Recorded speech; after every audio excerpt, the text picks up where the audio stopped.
Vamos iniciar então, ou reiniciar, né? Porque na verdade nós estamos aqui ainda falando da criação divina, na segunda parte. Semana passada o Cleiton falou da primeira parte da apostila, aí na página 23. Página 23, lição 6.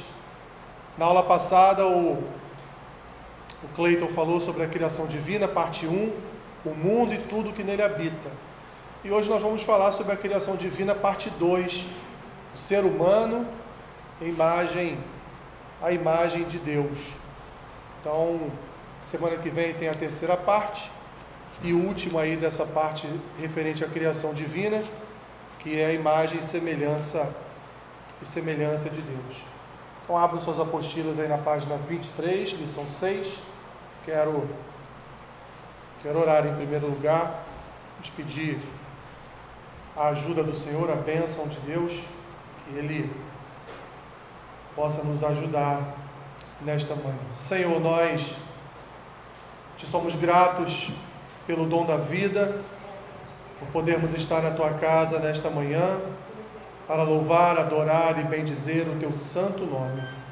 Fala conosco, Senhor, através dessa ministração, dessa aula, que todas as dúvidas a respeito desse tema sejam dirimidas nesta manhã, que a Tua graça venha nos cercar, que o Teu amor seja abundante entre nós, na comunhão dos Teus filhos, que possamos sair daqui alegres por mais uma vez aprendermos da Tua palavra. É o que te pedimos e assim oramos em nome de Jesus.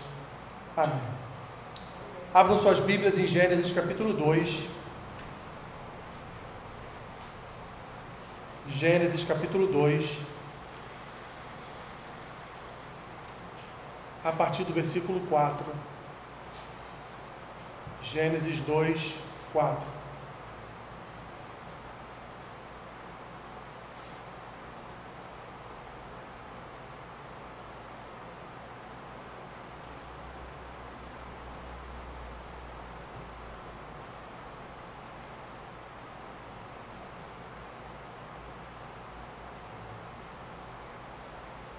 Gênesis 2, 4. A formação do homem. Esta é a gênese dos céus e da terra, quando foram criados, quando o Senhor Deus os criou. Não havia ainda nenhuma planta do campo na terra, pois ainda nenhuma erva do campo havia brotado, porque o Senhor Deus não fizera chover sobre a terra, e também não havia homem para lavrar o solo. Mas uma neblina subia da terra e regava toda a superfície do solo. Então formou o Senhor Deus ao homem do pó da terra e lhe soprou nas narinas o fôlego de vida, e o homem passou a ser alma vivente. E plantou o Senhor Deus o jardim no Éden, na direção do oriente, e pôs nele o homem que havia formado. Do solo fez o Senhor Deus brotar toda sorte de árvores agradáveis à vista e boas para alimento, e também a árvore da vida no meio do jardim, e a árvore do conhecimento do bem e do mal. E saía um rio do Éden para regar o jardim, e dali se dividia, repartindo-se em 4 braços. O primeiro chama-se Pison, é o que rodeia a terra de Havilá, onde há ouro. O ouro dessa terra é bom, também se encontram lá o bidélio e a pedra de ônix. O segundo rio chama-se Gion, é o que circunda a terra de Cush. O nome do terceiro rio é Tigre, é o que corre pelo oriente da Assíria. E o quarto é o Eufrates. Tomou, pois, o Senhor Deus ao homem e o colocou no jardim do Éden para o cultivar e o guardar.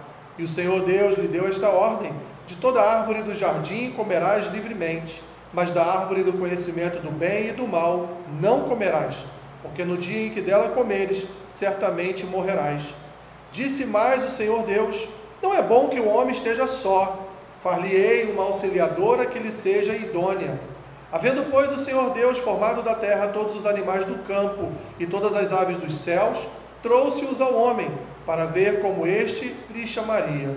E o nome que o homem desse a todos os seres viventes, esse seria o nome deles. Deu nome o homem a todos os animais domésticos, às aves dos céus e a todos os animais selváticos. Para o homem, todavia, não se achava uma auxiliadora que lhe fosse idônea. Então o Senhor Deus fez cair pesado sono sobre o homem, E este adormeceu, tomou uma das suas costelas e fechou o lugar com carne. E a costela que o Senhor Deus tomara ao homem, transformou-a numa mulher e lhe a trouxe. E disse o homem: esta, afinal, é osso dos meus ossos e carne da minha carne. Chamar-se-á varoa, porquanto do varão foi tomada. Por isso, deixa o homem pai e mãe, e se une à sua mulher, tornando-se os dois uma só carne. Ora, um e outro, o homem e sua mulher, estavam nus e não se envergonhavam. Nessa segunda parte, então, meus irmãos, a respeito desse tema, criação divina, nós vamos falar da criação do ser humano, a imagem de Deus. Vamos falar aqui da importância de Deus ter criado Eva para Adão. Vamos ver que Deus estabeleceu dentro da sua relação com Adão, da sua relação com a humanidade, Deus estabeleceu 3 tipos de mandatos: um mandato cultural, um mandato social e um mandato espiritual. E é no contexto desses mandatos que a igreja vive, se relaciona culturalmente com o mundo, se relaciona socialmente com o mundo e também se relaciona espiritualmente com o mundo. Então, olhando para a introdução aí do capítulo 6, página 23 da nossa revista, dê uma olhada aí na introdução que diz assim: na lição passada, vimos que a primeira obra de Deus foi a criação do universo, do espaço e do tempo, a partir do nada. Também vimos como a criação revela seu poder, autoridade, sabedoria e bondade. Mas a criação de Deus não envolve apenas árvores e pedras, estrelas e mares. Envolve também a criatura com a qual Ele quer ter um relacionamento especial, o ser humano, homem e mulher. Hoje veremos como se deu a criação do ser humano e quais são os planos de Deus para a sua criação racional, expressos nos mandatos que Ele lhe deu quando a criou. Então vimos na aula passada que a autoridade, o poder, a soberania de Deus foram refletidas na criação de todas as coisas. O Cleiton até trouxe para a gente aqui uma série de figuras, do universo, mostrando ali a Terra em relação aos outros planetas, mostrando a Terra em relação ao Sol, mostrando o nosso sistema, onde nós estamos inseridos, que se chama a Via Láctea, mostrando o tamanho da Via Láctea em relação a outras galáxias, a outras estrelas. Vimos que o Sol, que não é a maior estrela que existe para nós, porque é ele que nos sustenta com o seu calor. Mas em toda a criação de Deus, o Sol ele é pequenininho, temos estrelas muito, muito, muito maiores do que o Sol. E vimos, como o Cleiton explicou, que Deus sustenta todo o universo com o seu poder, com a sua palavra, com a sua autoridade. Todas as coisas foram muito bem estabelecidas por Deus, todas as coisas se relacionam perfeitamente entre si, todo o universo ele converge para uma relação perfeita entre todos os astros, entre tudo aquilo que Deus criou, que Deus formou. Vimos então, meus irmãos, que no ato da criação de Deus, ele então reverbera, demonstra ali toda a sua grandeza, todo o seu poder, toda a sua sabedoria e soberania. E vamos ver hoje que, a priori, para criar o homem, foi muito mais fácil do que criar todo o universo, vamos imaginar que Deus como um artista, ali, começando a desenhar ou a esculpir a sua imagem. Deus está ali então desenhando todo o universo. A Via Láctea vai ficar localizada aqui, a Andrômeda vai ficar localizada aqui, essa outra galáxia vai ficar aqui, e a gente vai vendo Deus ali, como um Van Gogh divino, pintando ali um quadro e colocando cada estrela, cada planeta, cada satélite deste planeta numa posição perfeita, numa posição em que todo o universo vai sobreviver, vai viver, vai permanecer ali onde está, porque assim Deus pintou, porque assim Deus planejou. E agora, quando Ele cria, Ele então executa no universo a sua obra de criação. Mas quando Ele olha para a Terra, e muito provavelmente, porque a gente não conhece todos os planetas do universo, né? É impossível conhecer todos os planetas do universo. Então, quando Ele olha para a Terra, e provavelmente a Terra foi o planeta que Ele criou, evidentemente, para colocar o homem, e Ele deu então ao homem toda a natureza, para que a partir da natureza o homem pudesse ser sustentado. Então Deus sai da criação do universo e Ele então vem para um planeta específico, que é o planeta Terra. E aqui no planeta Terra o que Ele faz, como Gênesis 1 nos ensina? Ele no princípio, Ele cria céus e terras, depois Ele começa a criar os luminares, depois Ele parte para a terra e cria o quê? Cria toda a natureza, né? O mar, terra, e depois vai criando cada animal. Então, quando nós chegamos em Gênesis capítulo 2, o quadro que a gente encontra qual é? De toda uma natureza, todo o universo criado por Deus. Então tudo está ali, já está estabelecido. O que está faltando então dentro do plano cósmico de Deus? O que está faltando então dentro do plano criacional de Deus? O que está faltando então dentro do seu plano, da sua estratégia para criar todas as coisas? Está faltando o agente principal, aquele que as Escrituras chamam de a coroa da criação, porque a coroa da criação não foi o universo, não foi a terra, não foi a natureza. Está faltando ali algo para que Deus se relacione com este alguém. Então Deus vai e cria o homem a partir do pó, ou seja, a partir da sua própria criação, a partir da própria natureza que Deus criou. Deus pega ali o barro e forma o ser humano, forma o homem. E Deus então pega este homem, e não me pergunte, meus irmãos, se Adão foi formado ainda bebê, para crescer. Você já pensou nisso? Alguma vez na sua vida? Como Adão foi formado? Se ele já foi formado grande, se ele foi formado pequeno, se ele foi formado nenenzinho. Nunca pensou nisso? Mas é algo para a gente pensar, né? Eu creio que Adão já foi formado adulto, né? Ele já foi ali feito por Deus já como homem adulto. E logo depois Deus faz o quê? Deus entrega a Adão o controlar de toda essa natureza. Adão passa a ser o mordomo de Deus na terra. Passa a ser aquele que vai servir na terra, sendo um daqueles que estão dentro dos propósitos de Deus para toda a terra, para todo o planeta. Não para o universo, para o planeta Terra. Deus então coloca Adão no jardim, e nós vimos aqui no texto que o que Deus faz com Adão? Olha, tem uns animais aí, Adão. Você precisa dar nome, né? Como é que você vai chamar cada um desses animais? Aí vamos lá, vamos pensar juntos aqui. Imagina vocês, Adão olha para o leão e para a leoa, porque é evidente que cada animal tinha um macho e a fêmea. Adão então olha para o leão e a leoa e fala: poxa, o leão deve ser feliz, né? Porque o leão tem uma pessoa ali do lado dele, tem uma leoa ali do lado dele, né? Adão olha lá para o porco-espinho, para o macho, e olha do lado, a fêmea do porco-espinho está ali do lado dele, né? Adão olha para o pardal, esse passarinho aí eu vou chamar ele de pardal, né? Mas tem a pardoa, né? Mas tem a fêmea. Então, e Adão começa a perceber, embora as Escrituras não nos apresentem isso, mas é evidente que ele percebeu isso, que todo animal tinha um par. Todo animal tinha uma fêmea, era um macho e uma fêmea.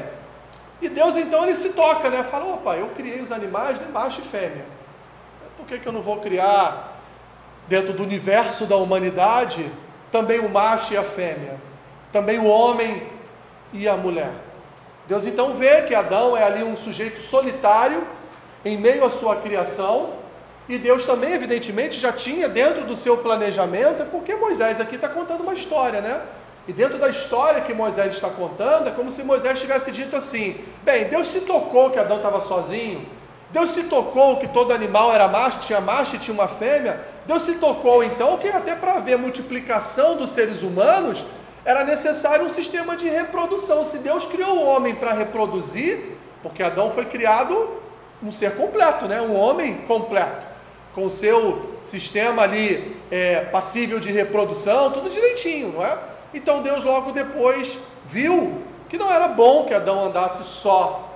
E aí, assim como ele fez com os animais, assim como ele fez com a natureza, Deus então, de Adão, ele cria Eva. E ele tira uma costela de Adão e cria Eva, não para dizer que Eva seria submetida à autoridade de Adão, mas isso significa dizer que Eva, ela parte da humanidade de Adão, ou seja, há uma igualdade em Adão e Eva. Não existe ali desiguais.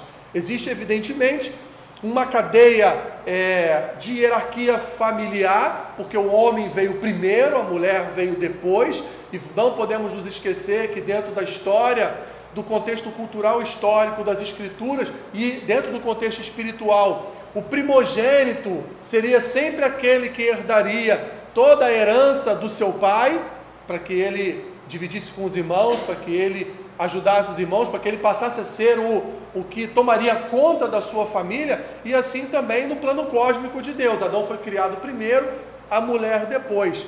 Mas isso não quer dizer que há uma submissão cega da mulher em relação ao homem, muito pelo contrário.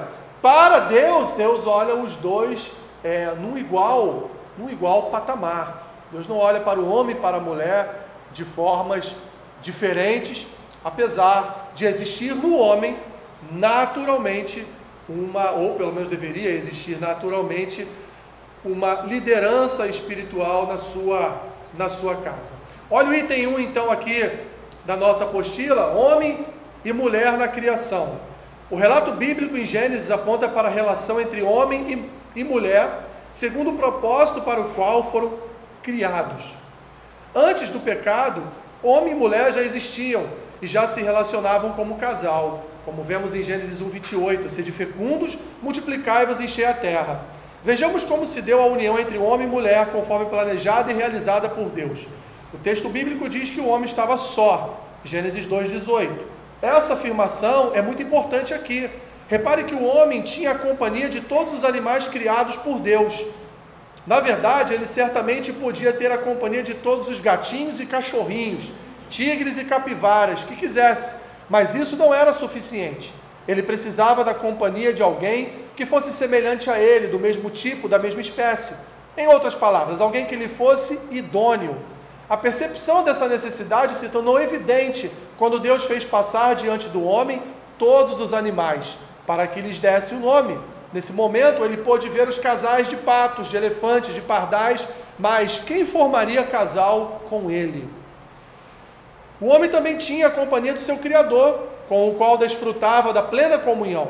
Deus falava diretamente com ele, Gênesis 2:16-17 e 3:8. Contudo, isso também não era suficiente. Embora a comunhão com seu Criador suprisse todas as suas necessidades espirituais e desse conta do viés vertical de sua vida, ele ainda precisava de uma companheira de carne e osso, que estivesse ao seu lado e vivesse com ele e como ele. O homem também tinha o trabalho ao qual devia se dedicar, mas isso não era suficiente para eliminar sua solidão. Mesmo que trabalhasse o dia todo a ponto de focar sua atenção e seus esforços apenas nos seus afazeres diários, ainda assim sentiria a falta de uma companheira idônea. Ele precisava de uma companheira de sua própria espécie, semelhante a ele e que pudesse completá-lo. Foi isso que ele viu em Eva, logo que ela lhe foi trazida por Deus. Esta, afinal, é osso dos meus ossos e carne da minha carne. Isto é, uma companheira exatamente do mesmo tipo. É importante observar que Eva era uma companheira idônea, isto é, do mesmo tipo e com as mesmas qualidades morais e espirituais de Adão. Um outro elemento que precisa ser observado é que Eva foi criada a partir da costela de Adão, mas foi criada por Deus. Não foi criada só a partir da costela de Adão, mas foi criada por Deus. A mulher não é uma criação do homem, mas uma criação de Deus. O moderno movimento feminista lança ataques vorazes contra a revelação bíblica, por entender que ela é extremamente machista. No entanto, Deus não é machista nem feminista, Ele é Deus, o Criador do homem e da mulher. Deus poderia ter criado Eva do mesmo barro do qual havia criado Adão, se quisesse fazer isso. Contudo, aprove ao Senhor criar Eva a partir da carne e dos ossos de Adão, para mostrar que os dois têm exatamente a mesma matéria, a mesma composição material e o mesmo valor aos olhos do Criador. A guerra dos sexos provocada pela queda leva homens e mulheres a tentarem se afirmar na sociedade e confirmar seu valor pessoal, alegando que homens são mais capazes, mais responsáveis e mais inteligentes que as mulheres ou vice-versa. O relato da criação não reconhece essa guerra dos sexos, mas ensina a harmonia dos sexos, mostrando que homens e mulheres, A, têm a mesma origem, Deus, B, têm a mesma matéria, que elimina os argumentos do tipo, os homens são melhores ou as mulheres são melhores, C, são moral, física e espiritualmente equivalentes, correspondendo um ao outro como pessoas idôneas. Homem e mulher no jardim estavam nus e não se envergonhavam. A relação conjugal, conforme planejada por Deus, é uma relação de cumplicidade e harmonia, na qual homem e mulher podem e devem expressar aquilo que realmente são, sem que haja qualquer constrangimento ou vergonha, já que são companheiros idôneos. O pecado, no entanto, afetou essa relação, transformando a relação conjugal em um instrumento de dominação e excessos. Mas não é esse o plano de Deus.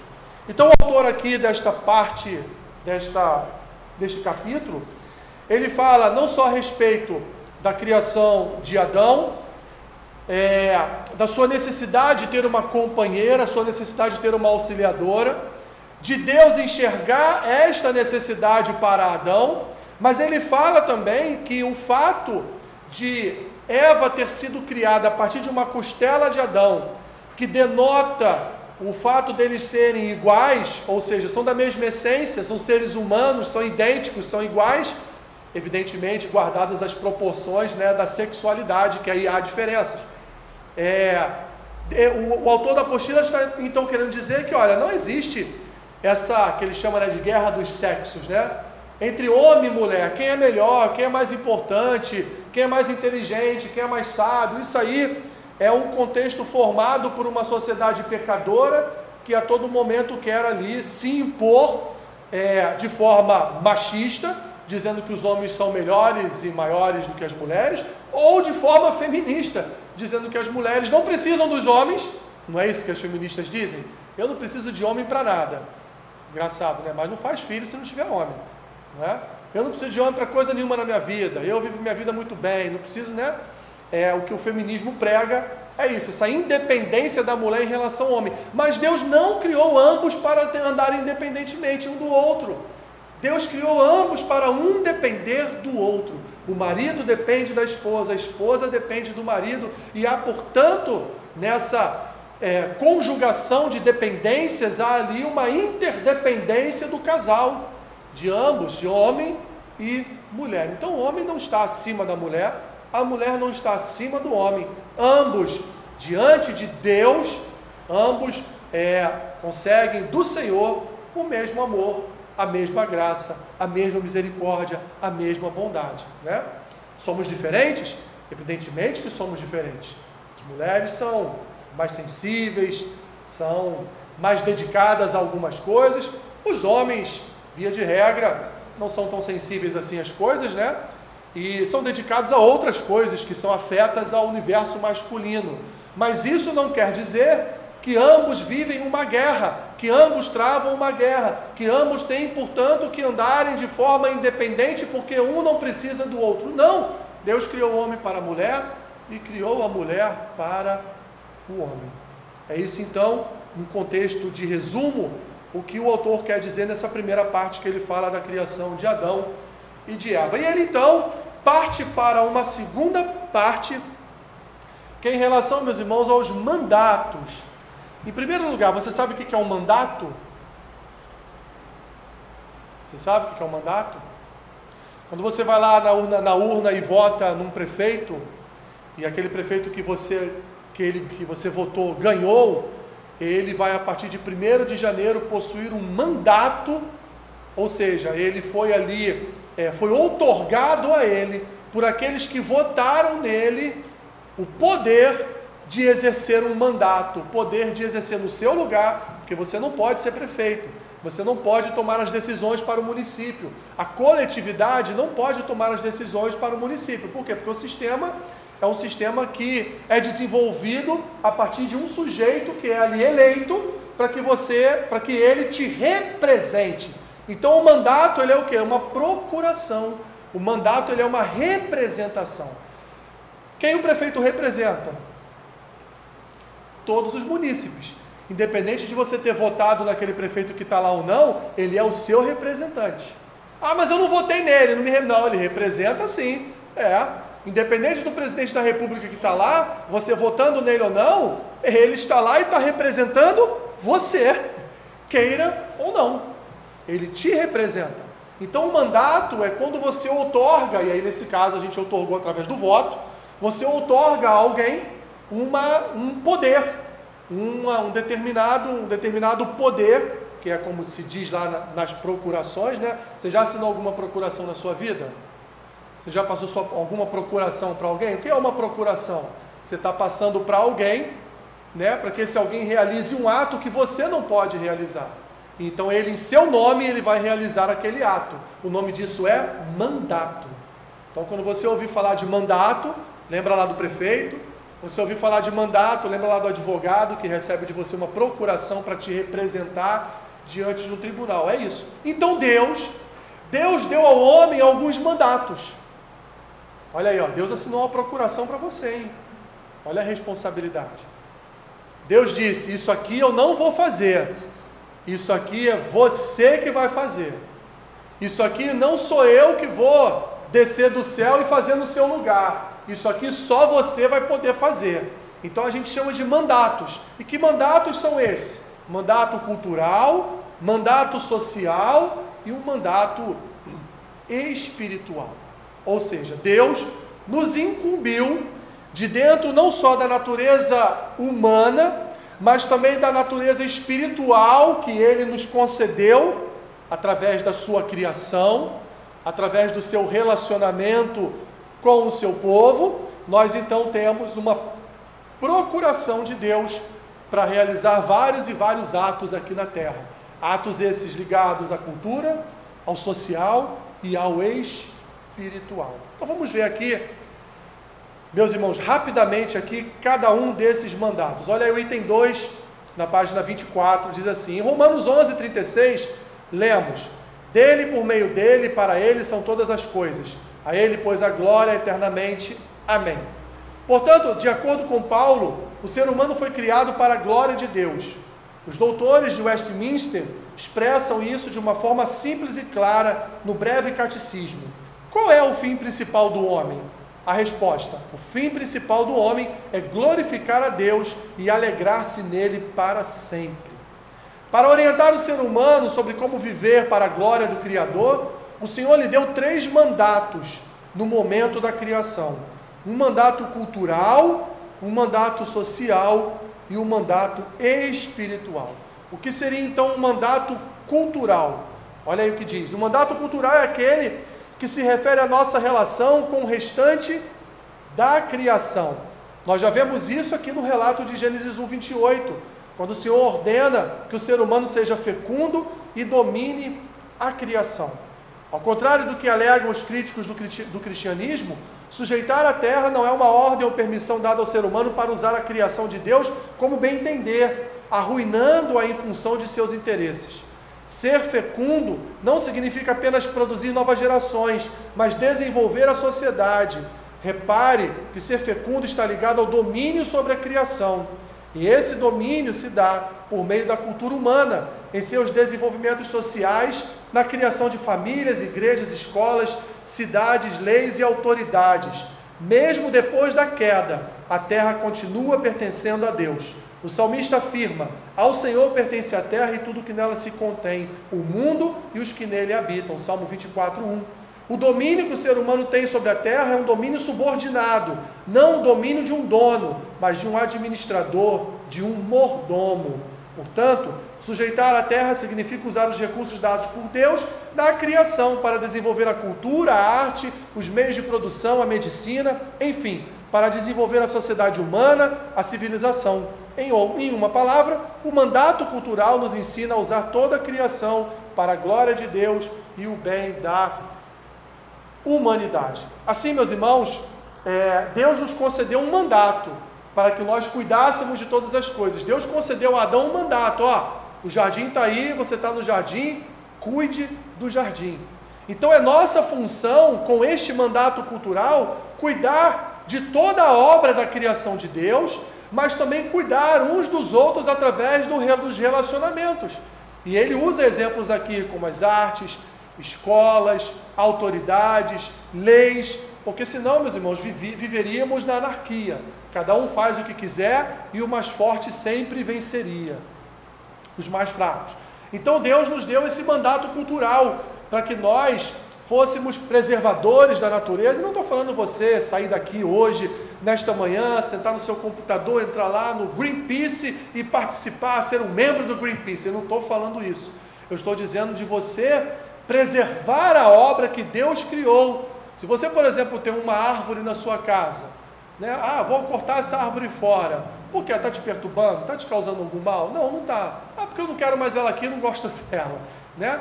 Um exemplo bem esdrúxulo, né? Se você tem um cão, um petzinho lá na tua casa, né? Um gatinho, um cachorrinho, como é que você vai cuidar dele? Vai sair dando correada nele o dia inteiro? Maltratando ele? Para que tem um bicho então? É melhor dar o bicho para outra pessoa que vai tratar bem. Então são coisas simples, meus irmãos, que nós vamos ver no dia a dia, que estão relacionadas a esse mandato cultural. Por exemplo, se você amanhã se forma em medicina, você vai ser um excelente médico, para a glória de quem? Para a sua glória? Para a glória de Deus.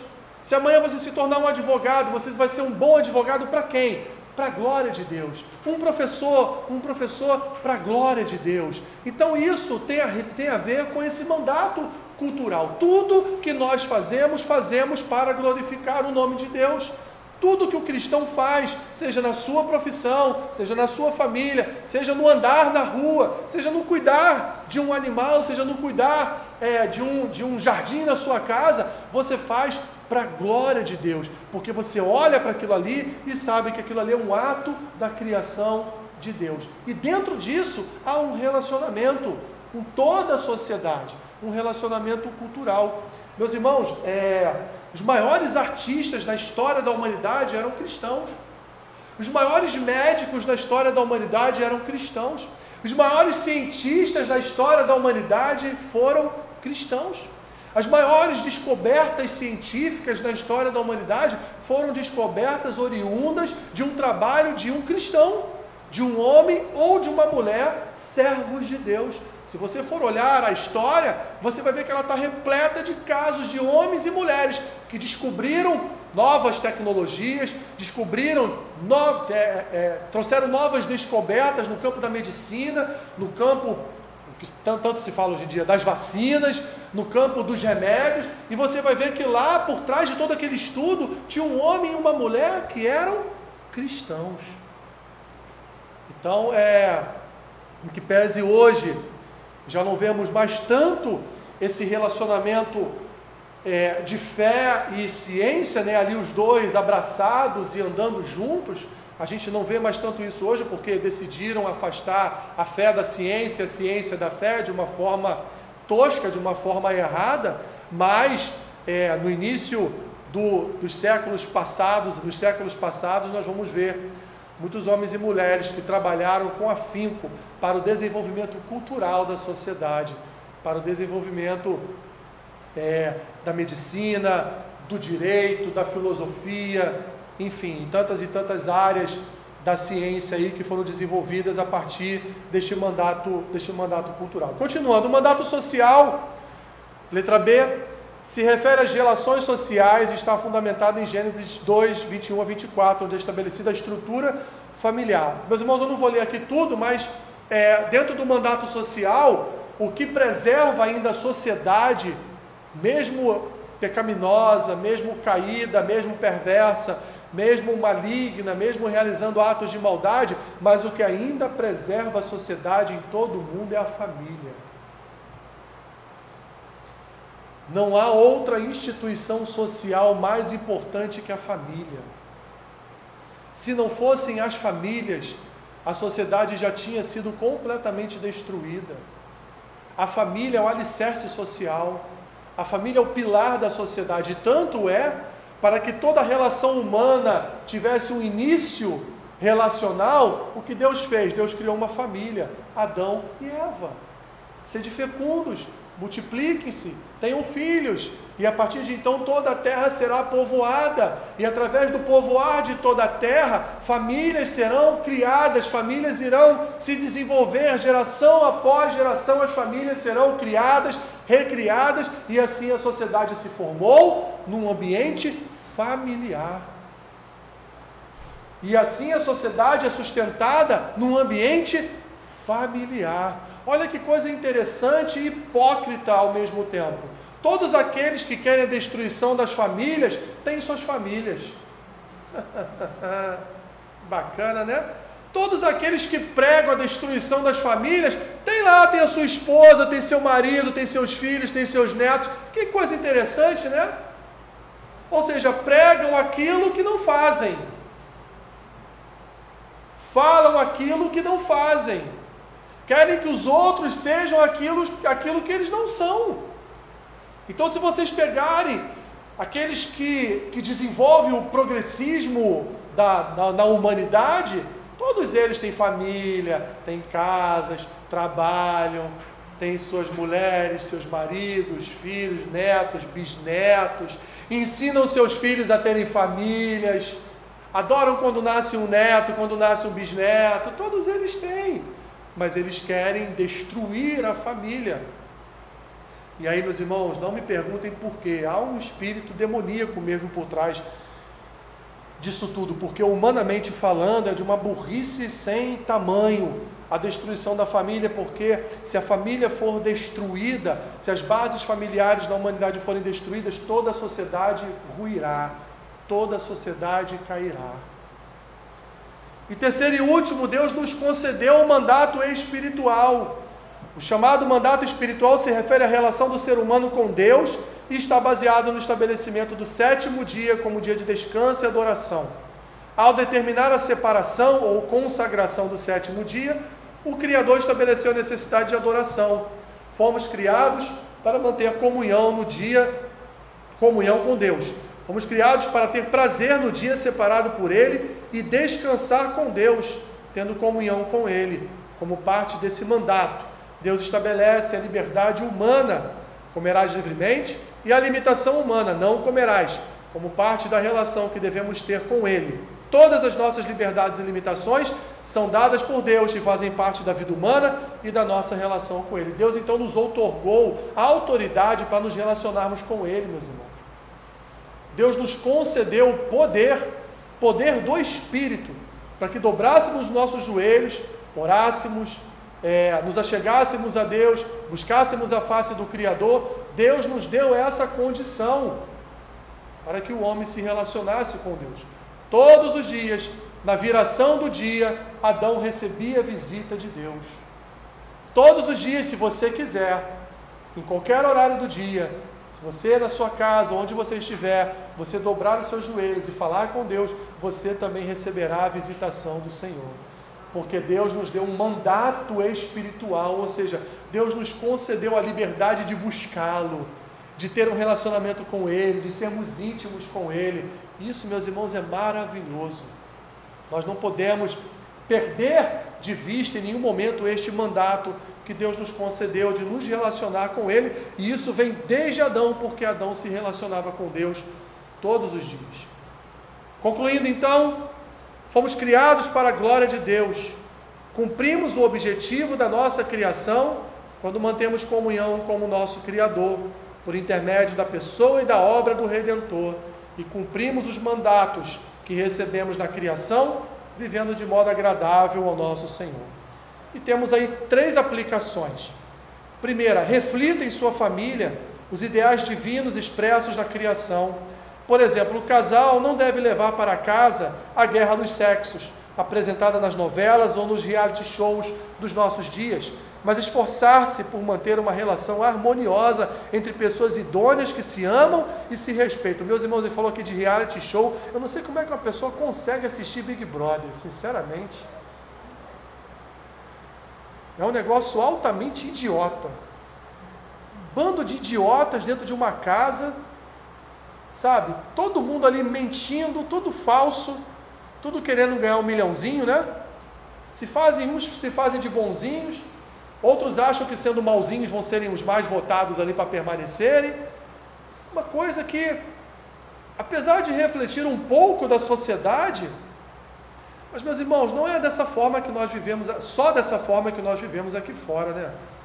Então, assim, é uma coisa altamente tóxica, altamente contaminada, inclusive um lugar cheio de demônios. Algo que, de fato, não deve dar prazer ao coração do crente assistir aquilo. Em segundo lugar, os casais não devem pensar em substituir filhos por animais de estimação. Quantos fazem isso, né? Nem o gatinho mais fofo do mundo pode substituir um filho. Quantos substituem filhos por animalzinho, né? Aquele casal quase hippie, né? Que não quer ter filho, e aí compra um gatinho ou compra um cachorrinho para fazer do cachorrinho e do gatinho filhinho, né?